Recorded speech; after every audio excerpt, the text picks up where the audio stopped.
Well, it's Tuesday. Yes, it is. It is Tuesday, and we have something to show you that we should have showed you a couple of weeks ago. We did that show on the Orenstein and Koppel.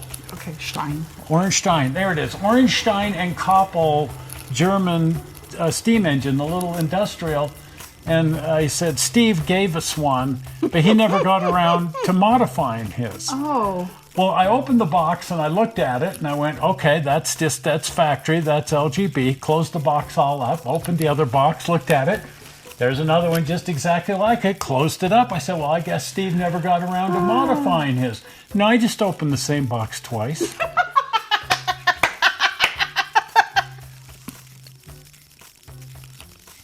This getting old crap, it's just, So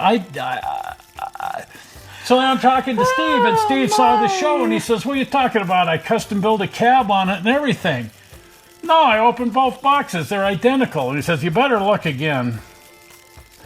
Here's what he actually...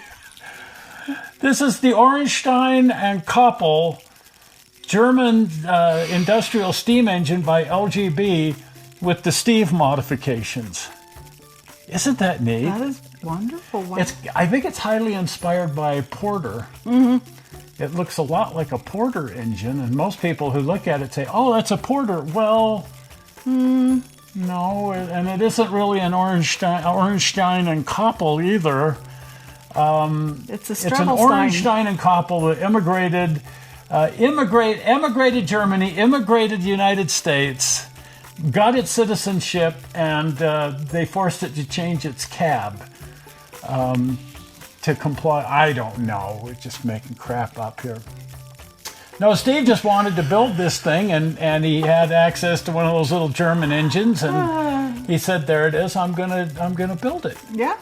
And needless to say, I've never run it because I'd never even had it out of the box. I had no idea. Not even twice. Other than the fact that he gave it to us and said, here, because this is your size and you can run it. Well, there it is. And we're going to take it in there and we're going to run it. Mm-hmm. So let's do that. So it runs. It's going down the track. It's got these huge LGB flanges on it. And I did try just sort of pushing it down the logging railroad, thinking that it would be a good addition to the logging railroad. Right. Man, it hits every little rock and spike and rail joint, and because the flanges are so big and the rails are so small. Oh. So it'll go down the logging railroad, but it kind of bumps along like a four-wheel drive. But if we keep it on the Colorado, on the code 250 as opposed to the code 212 or whatever it is, it does just fine. But that's one of the downsides of LGB flanges. They're big. They're huge. They're big. The other problem that I found with that is with the LGB, they'll go through the LGB switches just fine, but then if you use everybody else's flanges, they don't want to go through the LGB switches. There's inconsistency in large scale. Right. Because the plan was to use all LGB switches on the outdoor part of the railroad. As soon as I took a Bachmann engine out there, it picked the switch and ran off the thing and took the cinders. And it's like, what? What happened?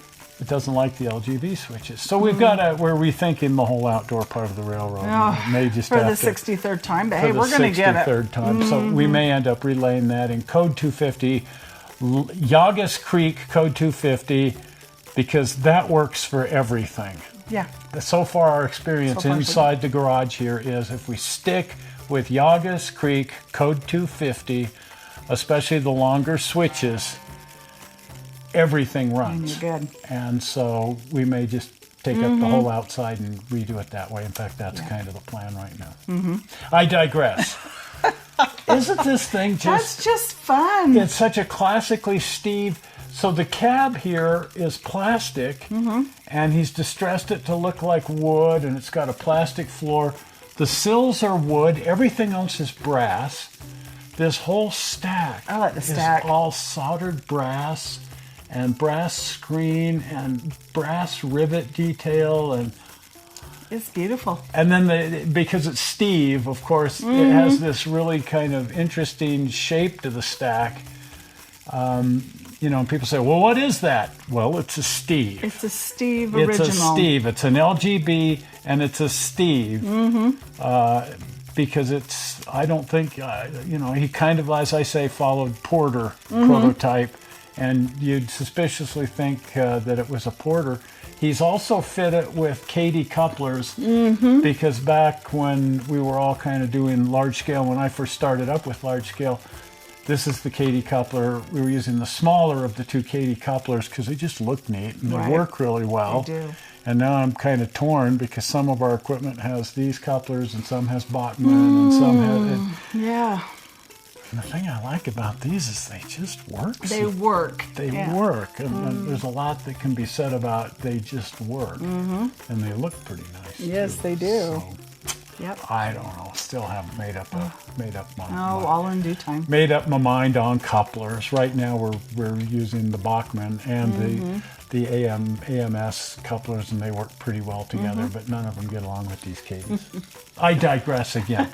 What a neat little engine! It's really neat, and it's got some of the features that the Orenstein and Koppel had. In that it's got this exposed throttle mechanism. Steve kept all of that the way it originally was, and the original sandbox, which is just very unique to that little German engine. So it really has a lot of German DNA while also having a lot of American DNA, and these little windows. That just blows my mind. They that work. Hinge That needs hinge to be needs a to little, be fixed, but this one works. and they need glazing in the windows. Right. But Steve got it this works. far, and he just said, I'm just going to give it to you. But those work, and That's amazing. Tiny little hinges that work. so I'll have some work cut out for me to finish it. But oh my gosh, what a neat, It's really, really cute. what a neat little engine. Yeah. Well, there it is. It's cute. If you haven't been over the channel, please pop over to the channel. And if you're not a subscriber, please subscribe. Right. And also like the video, assuming that you liked it. And if for some reason you click the thumbs down, Tell us why. tell us why. People will click on that and it's like, I wonder what they we didn't do, like there. yeah. Did I offend? I mean, I don't know.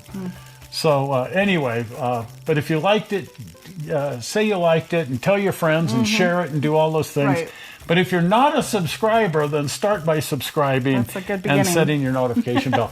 And the way to subscribe is the blue button. Are we ready? Zoink! Right up there. Right there, the blue button. Well, we're not sure how you found this video on the internet, and we hope you didn't find it boring.